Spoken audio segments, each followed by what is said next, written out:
Thank you very much. Let me start by congratulating you all, assuming as I do that you participated in elections, some of you, and that you are elected, and also aware that some of you have been appointed to serve as ministers in the new administration. Congratulations.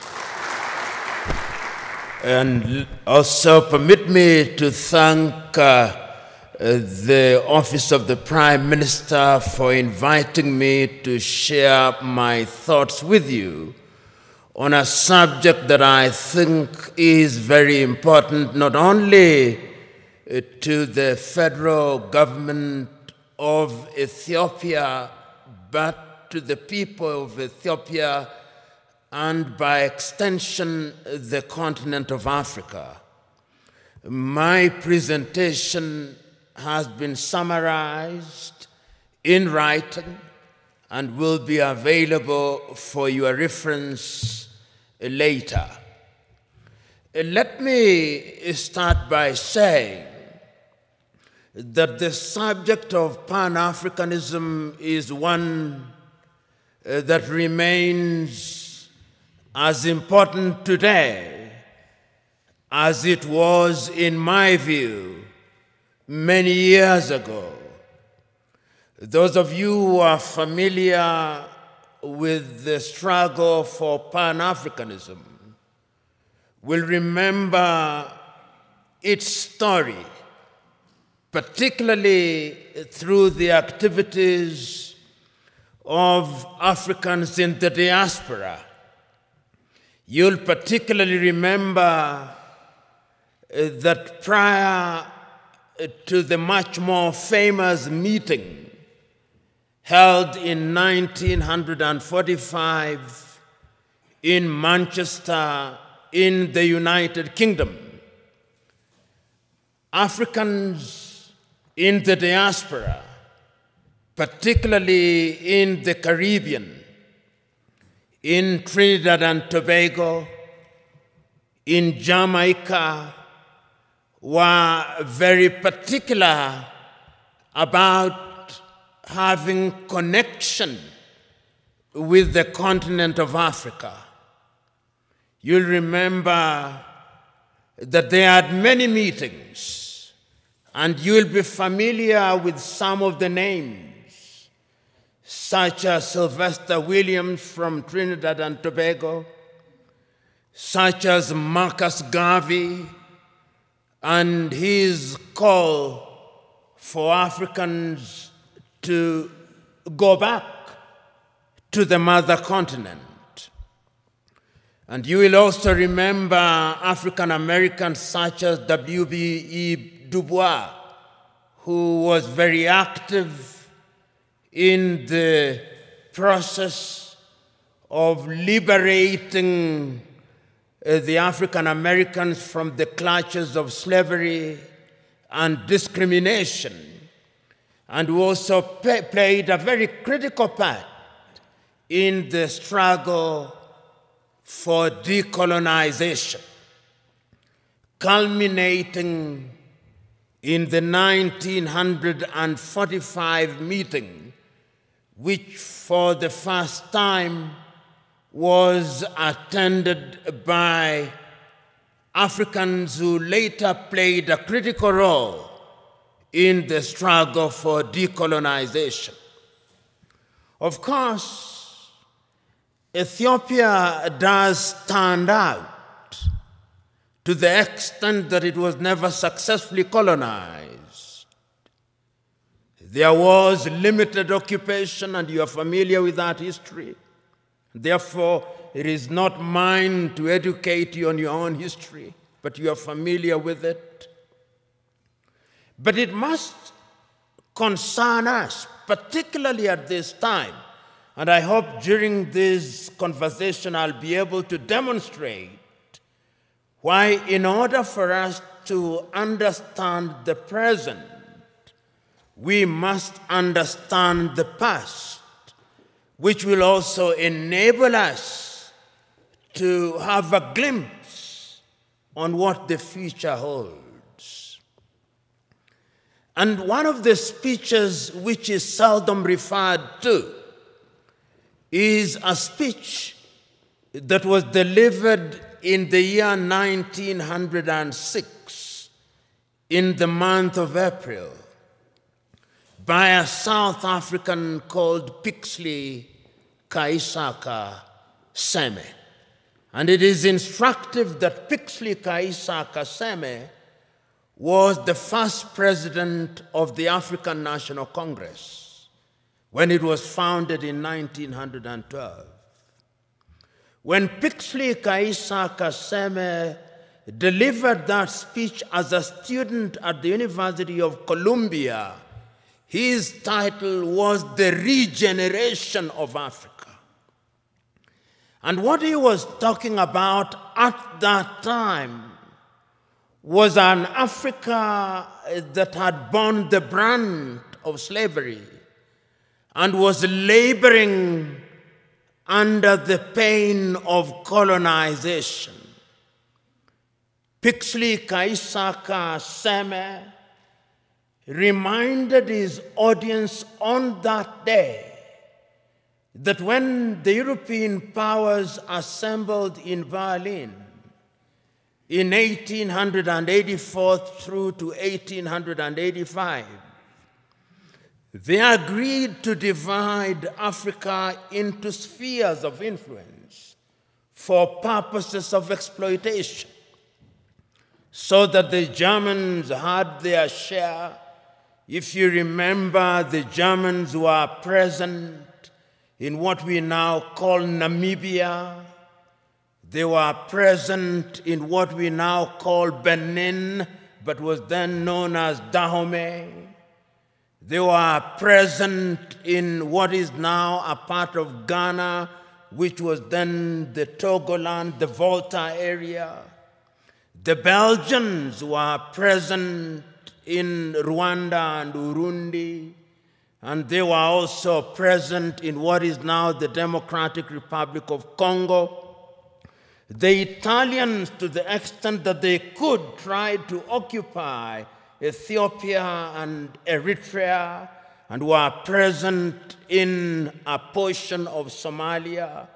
The British were present, of course, in Uganda, in Kenya, in Nyasaland, in Rhodesia, and in Nigeria, and in many other places. The French, of course, were also present.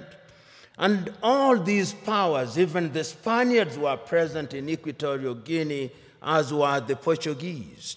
And the whole idea was to use the resources, both natural and human, of the African continent, so that the partition of Africa was one that was designed to benefit the European powers. The partition was arbitrary. If you look at the nation states that we now have, or is it states that we now have, with many nations in them, every other African country that we are talking about now is struggling to be a state. All of them, without exception, all of them. And this is what Pixley Kaisaka Seme was saying. How will we regenerate this continent? And it's instructive that he was talking at a time when the entire continent of Africa was under colonization, excluding Liberia and Ethiopia, all of them. And therefore, when in 1945, Africans were represented in Manchester, Kwame Nkrumah was present at that meeting, Marcus Garvey was present at that meeting, Jomo Kenyatta was present at that meeting, Obafemi Awolowo was present at that meeting. The drive was to decolonize Africa.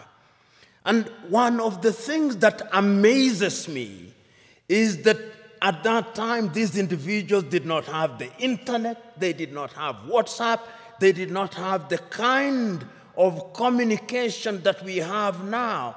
But it is amazing at how they were communicating. Even air transport was not as it is now. I was just recently reading the activities of one of the greatest Africans who, in my view, ever lived, and whom many people do not know about. The great Ghanaian James Emmons Kwegyir Agri, normally referred to as Agri of Africa, and how he traveled from the United States and went to many countries in Africa, traveling by sea and talking about why Africa should be united.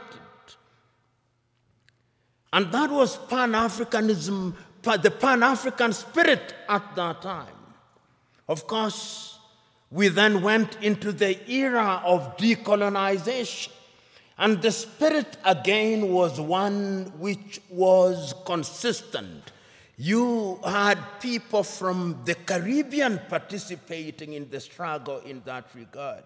You have people like W.B. Du Bois saying that Africa must be free. A little later, people like Martin Luther King Jr., and people like Malcolm X, talking of George Padmore, talking about how Africa should be liberated and we should work with people in the diaspora. And then the agitation was there that we must regain our independence. And famously in 1949, Ghana's Kwame Nkrumah is saying, "Seek ye first the political kingdom, and the rest will be given unto you."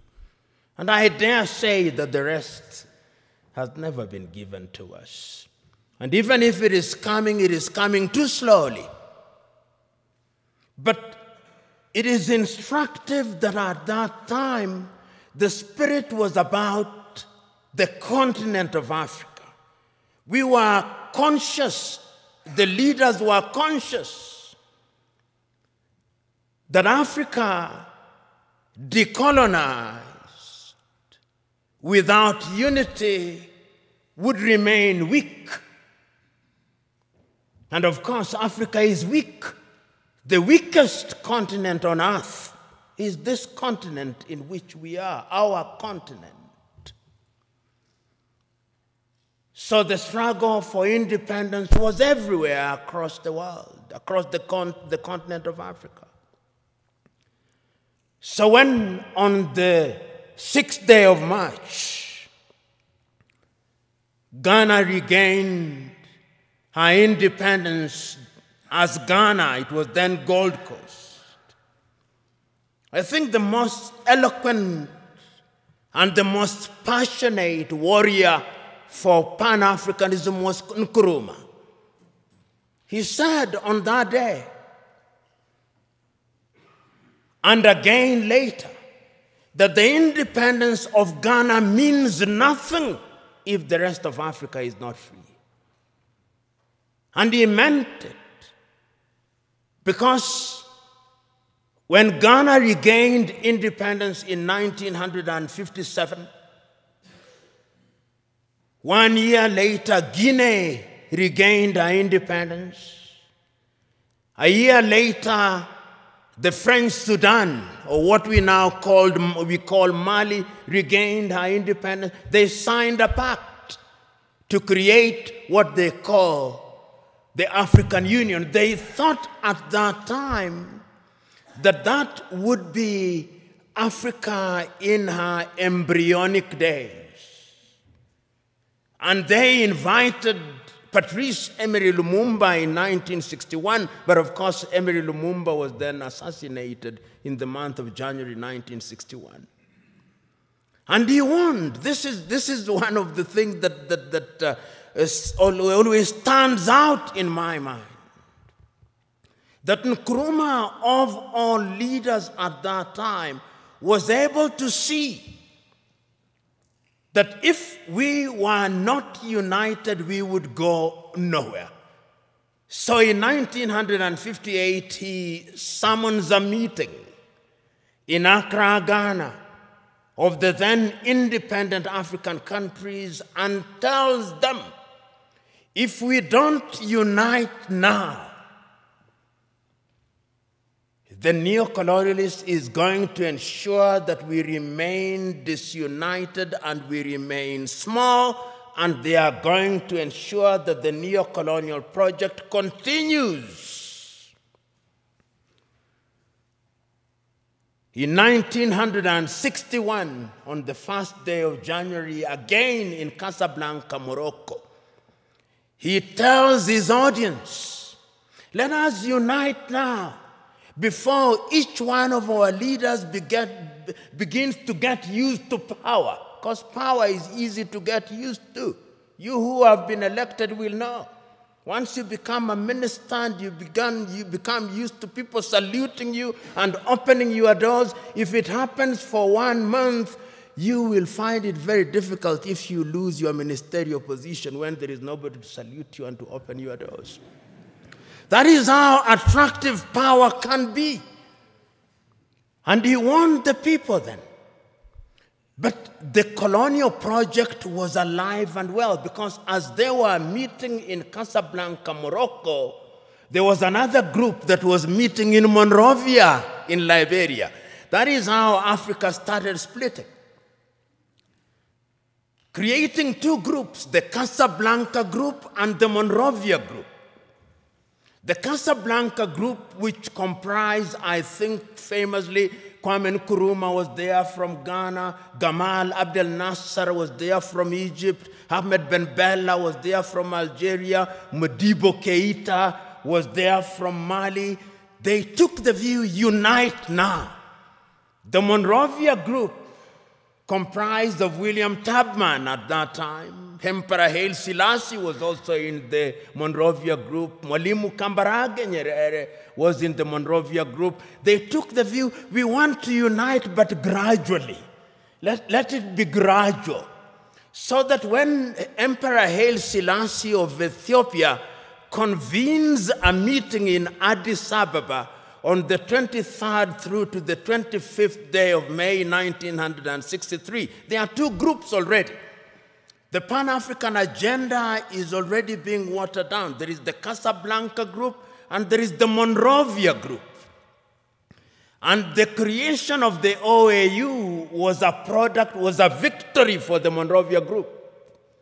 And I want you to, there were 32 heads of states and government who met in Addis Ababa, Ethiopia, on the 23rd through to the 25th day of May, the year 1963. And I want you to listen to all of those speeches, or the compilation of them. There is a compilation of them that was made in the year 2013 when we were celebrating the 50th anniversary of the Organization of African Unity.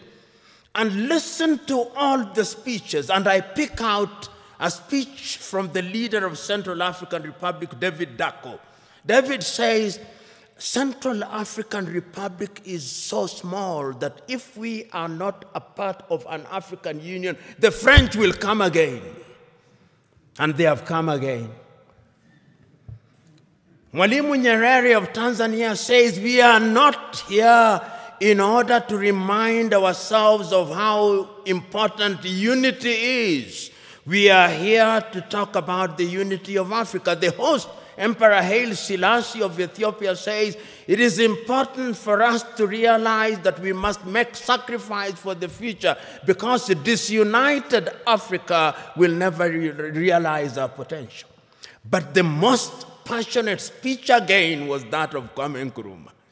He tells them, let us not live here without one government, without one army, without one currency, and without having chosen a capital. And I propose that the capital of the new Africa either be located in Bangui in Central African Republic, or Leopoldville, now Kinshasa, in the Democratic Republic of Congo. But I'm open to any other suggestion. And let us live here once we have put together a council of foreign ministers in order to begin to work towards an African Union. That is Kwame Nkrumah. Nobody listened to him.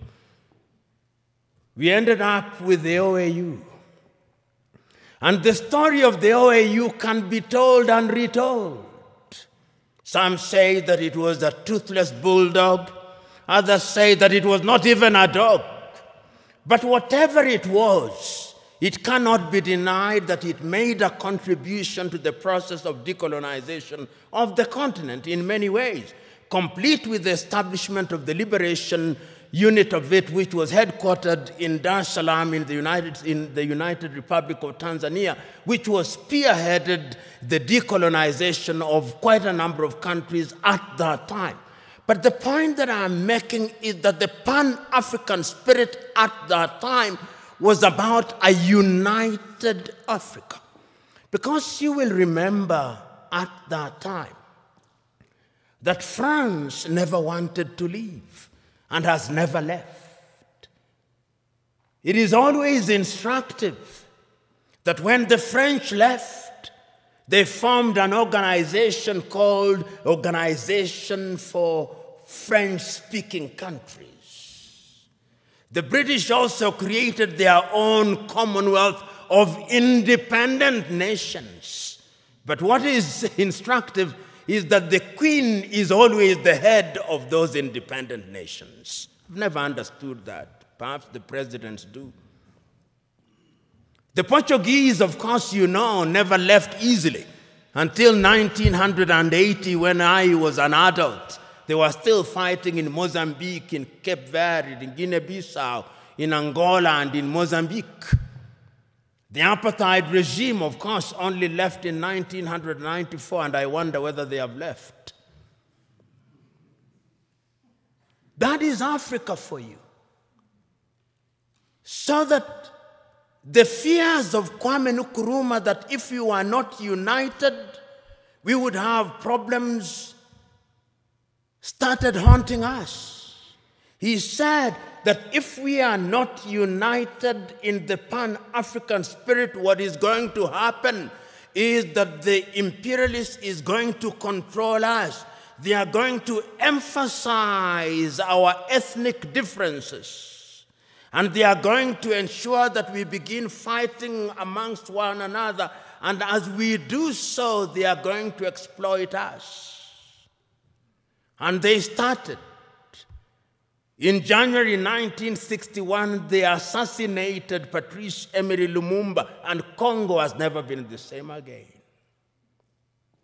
In 1963, they assassinated Sylvanus Olympio in Togo, and Togo has never been the same again. Then there were coup d'etats. Kwame Nkrumah himself, in 1966, eliminated via coup d'etat, all his writings, all his speeches banned, never to be read, never to be listened to until 1972, when Ignatius Kutu Acheampong rehabilitated him.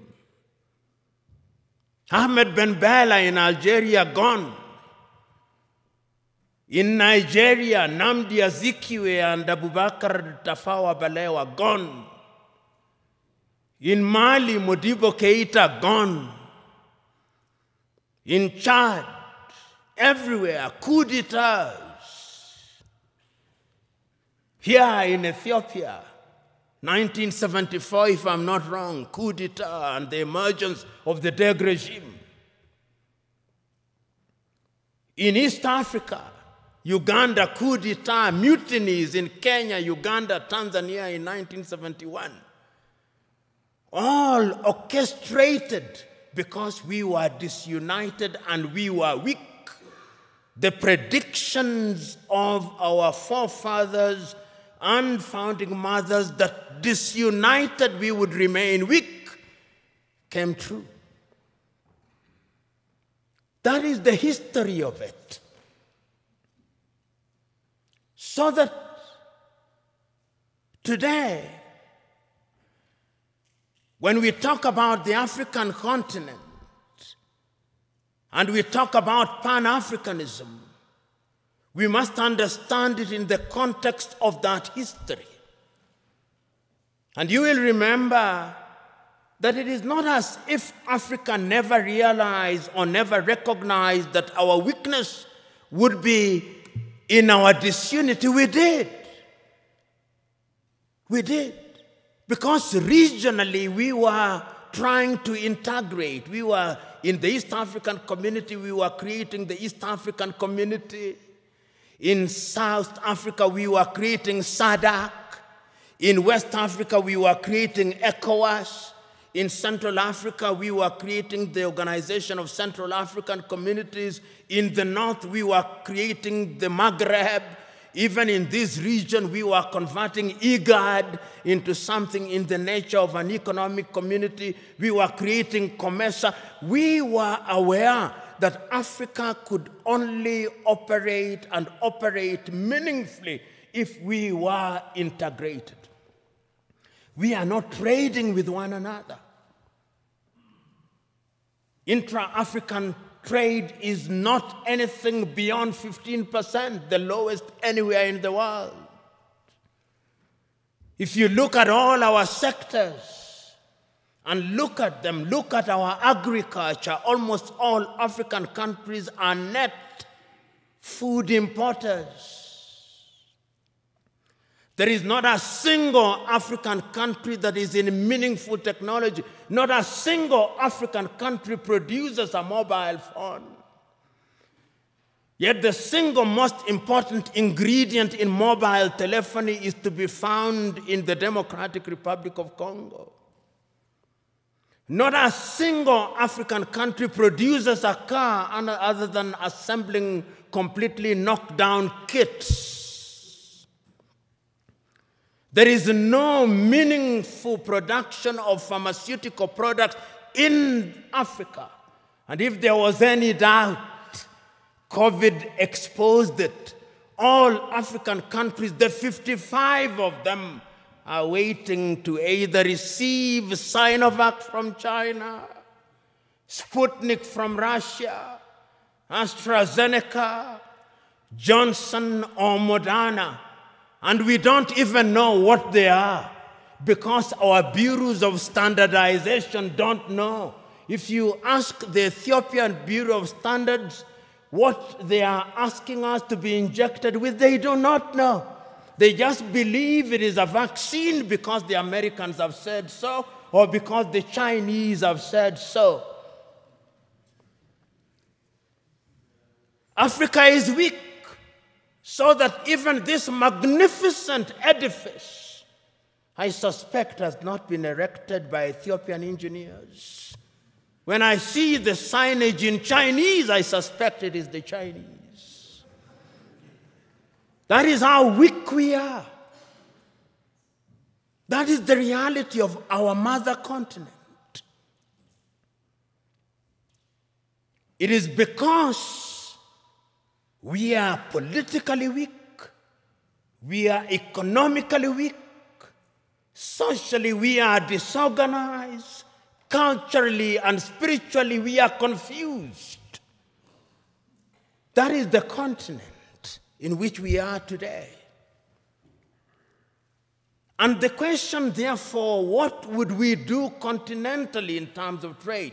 In 1980, under the Lagos Plan of Action, and some of you have been ambassadors, some of you are now serving cabinet ministers, you will grapple with this on a daily basis. Under the Lagos Plan of Action, Africa sat down in Lagos and said, we are going to improve trade amongst ourselves. 1980, Lagos Plan of Action. Did we do it? No, we did not do it.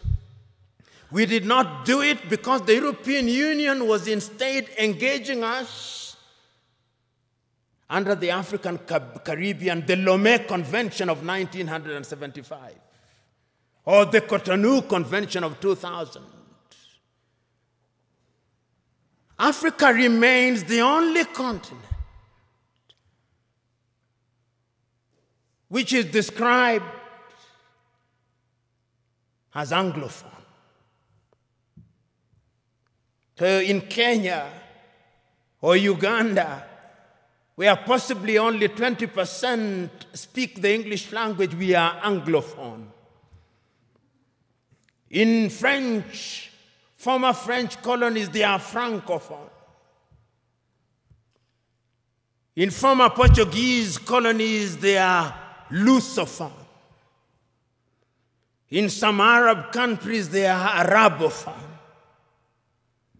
That is who we are. So, when the OAU met in 2013, they asked the question, what happened to the Pan-African spirit?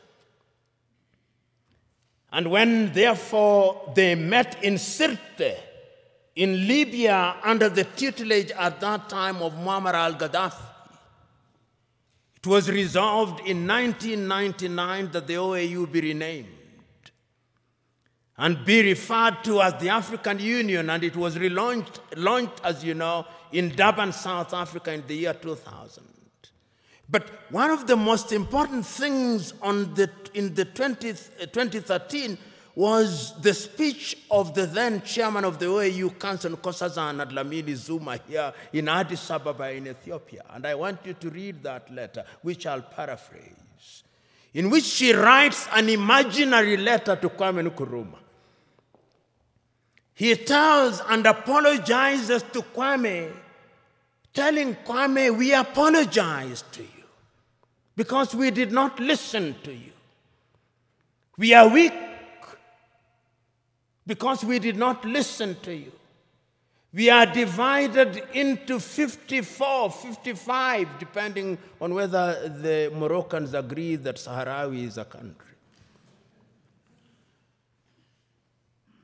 Nobody cares about us. And brothers and sisters, if you want to know how weak we are, and we are weak, look at how we are treated.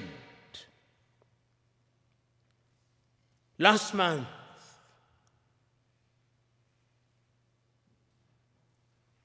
the world met in New York. The General Assembly. When African heads of states and government are speaking, the hall is empty. Nobody bothers because they are saying nothing. And even if they are saying something, it is something that can be ignored. Compare when an African head of state and government is speaking and when the Prime Minister of Little Israel is speaking. They will listen because we are weak and disunited.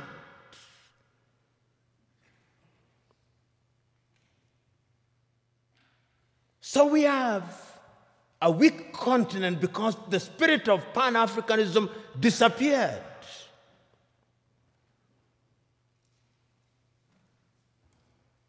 So the question that we can ask, what is the state of Pan-Africanism as we speak today? The African Union, which is weak, says the right things and does the wrong things 9 out of 10 times.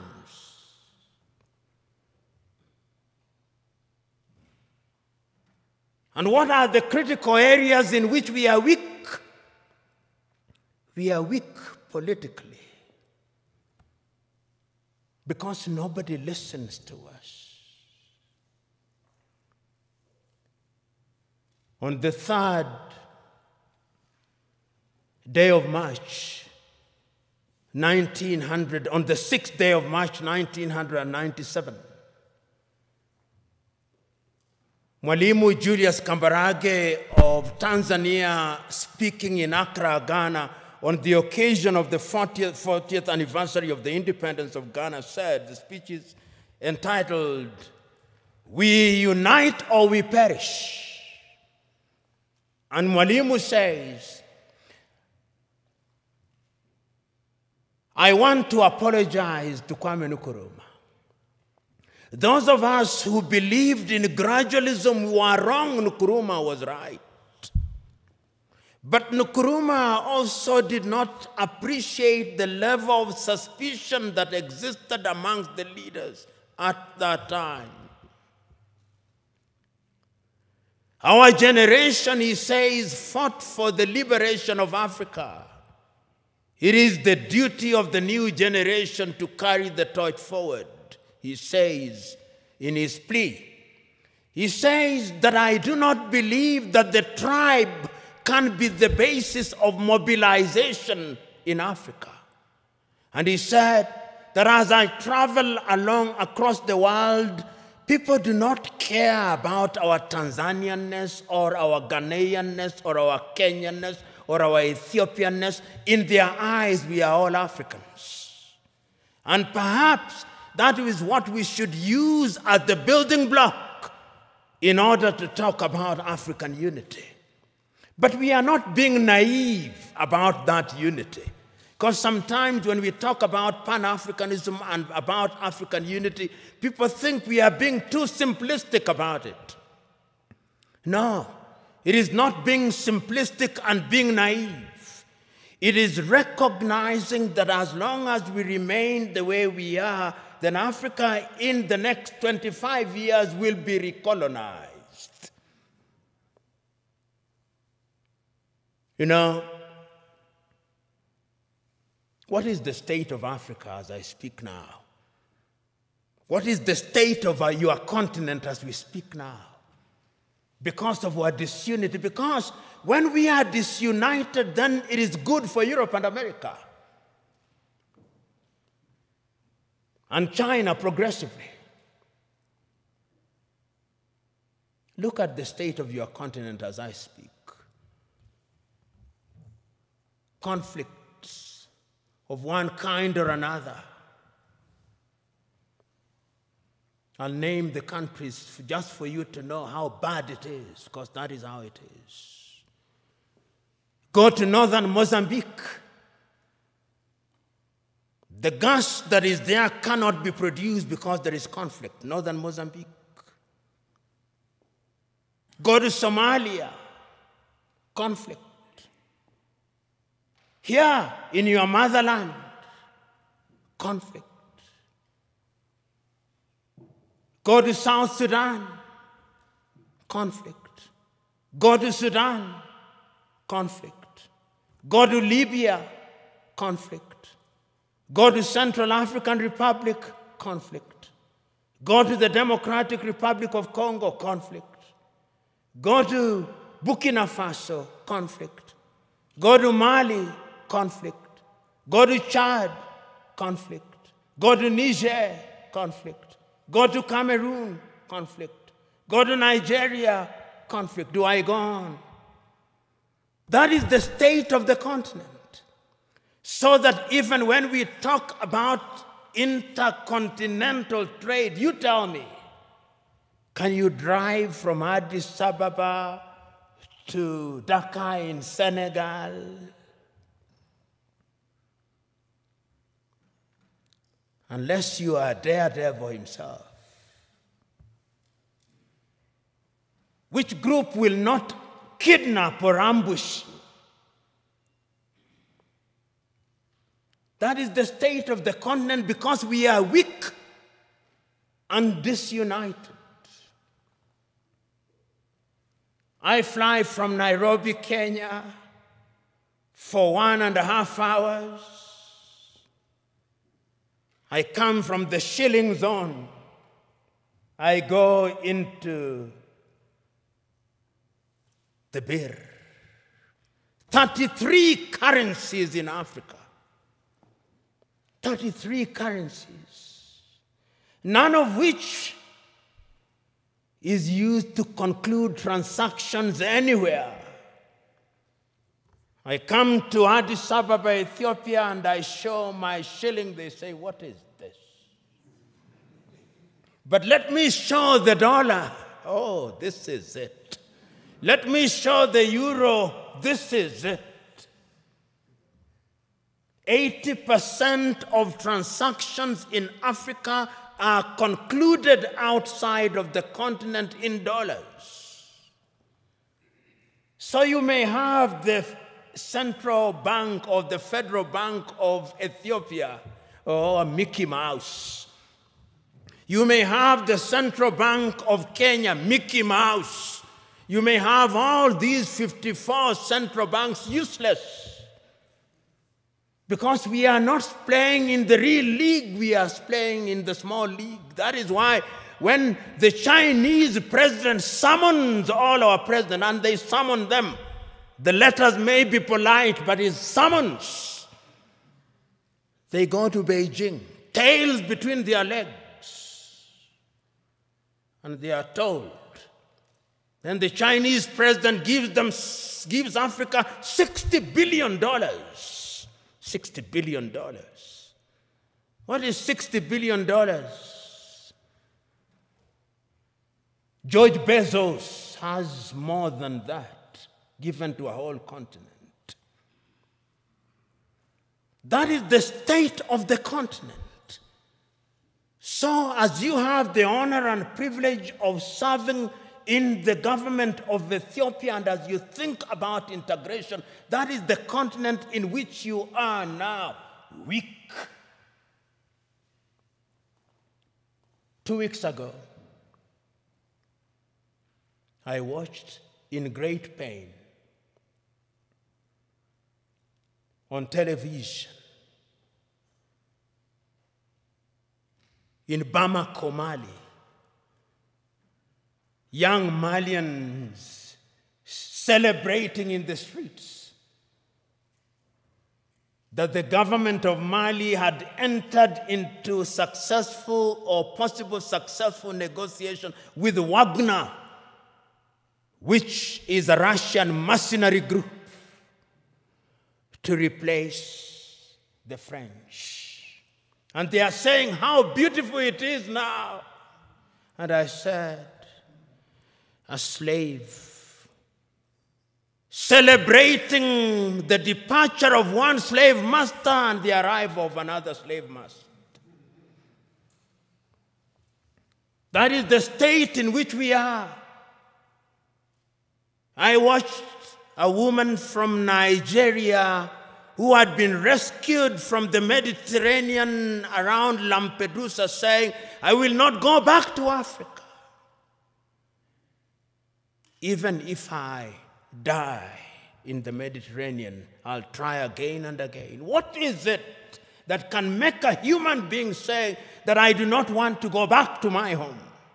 Because the natural instinct of a human being should be that you want to go home. It's because we are weak. So we are invited to Beijing. Then we are invited to Tokyo, the Japanese African Conference. Then we are invited to Europe. Then we are invited to the United States. And lately, even the Arabs invite us because we are weak. That is Africa now. But let me conclude by looking at Africa in the future. What is the state of Pan-Africanism?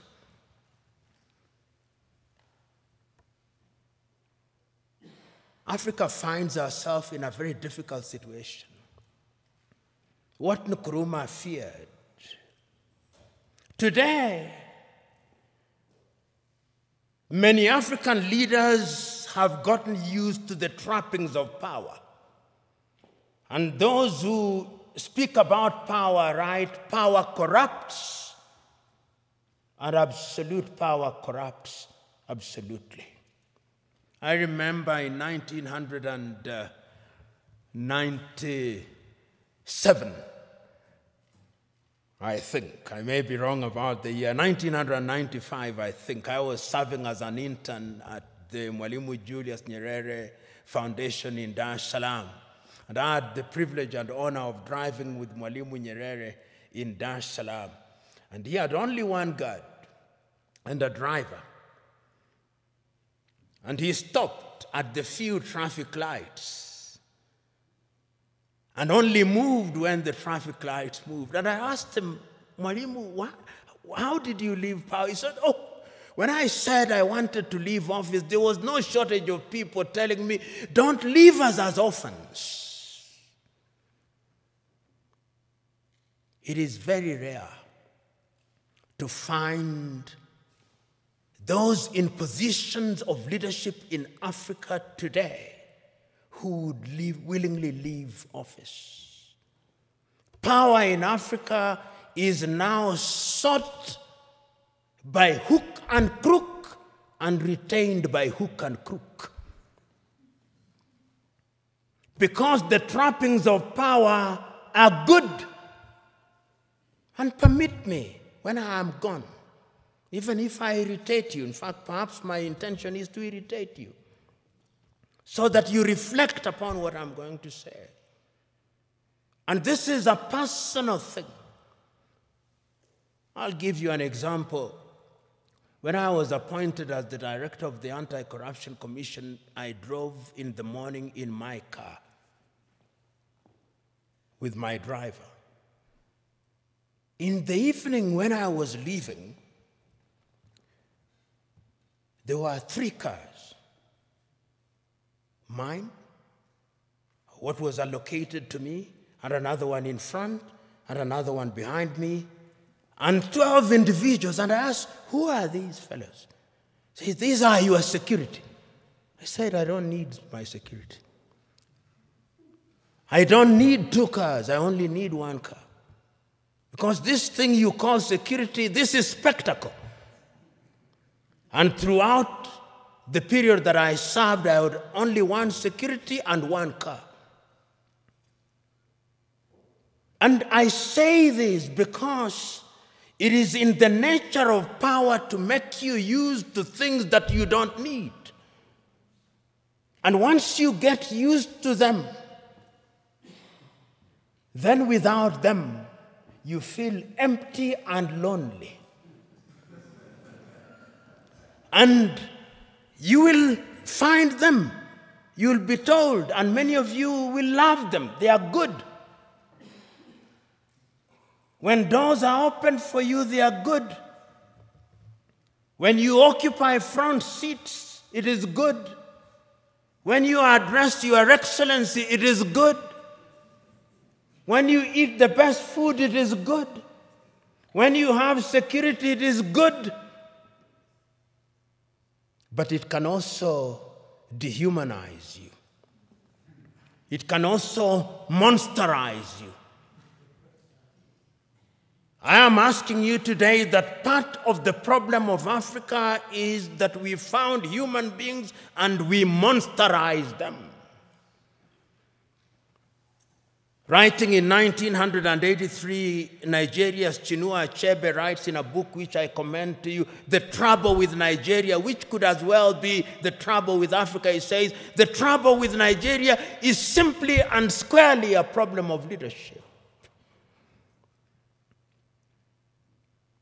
As we look at Africa today, I hope that this administration, which has now committed itself to the Pan-African movement, will think in that direction. And this brings me to what I think should be contemporary Pan-Africanism. If you look at the Treaty of the East African Community, the Treaty of the East African Community says that there shall first be a common market, then a common currency, and political federation, which ought to have happened in the year 2010. East Africa Community should have had its first president in 2010. That is now 21 years, 10 years later, there is no such thing. In ECOWAS, it ought to have been the same. In SADC, it ought to have been the same. I hope that with your population of 120 million, because Ethiopia is an economic powerhouse potentially. Potentially. You know, Pan-Africanism, the new Pan-Africanism must have an economic component of it. That is how I understand Africa Agenda 2063. Africa Agenda 2063 says that by the year 2063, Africa will have pulled up her people into a middle-level economy on 7 pillars, economically, politically, and otherwise. And the Africa Continental Free Trade Area suggests to me that we'll have broken all the tariff and non-tariff barriers. Will we be able to achieve those in the spirit of new Pan-Africanism? Will we have one currency? Will we have one passport? We have already said so under the Kigali Agreement that we are going to have one passport. Will we have one telephone code? We have 55 telephone codes. You move from Nairobi 254, you come here, you have another one, you go to Eritrea, you have another one. There is no connectivity in the 21st century. How can you be taken seriously? Those of you in the United States of America, you fly from Boston, Massachusetts to San Francisco in the West, 6 hours, 40 minutes, the code is 1. The tariff is 1. The COVID test is 1. I moved from Nairobi to Addis Ababa, COVID test. If I don't travel this evening, I'll be subjected to another COVID test. I go to Tanzania, COVID test. Uganda, COVID test. Your nose will begin debating with you. In the United States of America, you take one COVID test from Miami and you don't take it as you go to St. Louis in Missouri. I'm talking about very practical things. I come here and I have to go through an immigration. My passport has to be stamped. Somebody in the United States of America does not have to do that. Somebody in the European Union across 27 countries does not have to do that. In China, which is, of course, 1.4 billion, does not have to do that. Until we change all those things, we are going nowhere, so that we have only one telephone code, so that we have only one currency, so that we have only a single immigration, so that we eliminate all these armies. You know, you look at some African countries and they have an army, which complete with 5-star generals, who have never even quelled a street riot, and they are generals. Your money goes into maintaining militaries, maintaining embassies that you don't need. You see why Africa is poor? All these 55 countries have embassies. If we were one, there would only be one ambassador for Africa in the United States of America. There would only be one army with regional policing.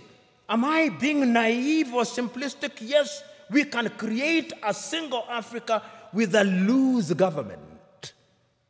A confederal government, dealing only with foreign affairs and defense and monetary policy and general policy formulation, with different governance systems. That is the only way in which these narrow tribal instincts will be dampened. But as long as, and now I want to conclude, if we only see Pan-Africanism as sentimentalism, as a romantic idea about which we debate, and we remain as we are, then this is the Africa that I see. This is the Africa that I see in 25 years' time. Many Africans, either legally or otherwise, will break into different autonomous countries, many of them. We'll have more than 100 countries in Africa, each claiming self-determination, and is already beginning to happen. Because we will be looking at narrow ethnic agenda as the only way of defining our affairs.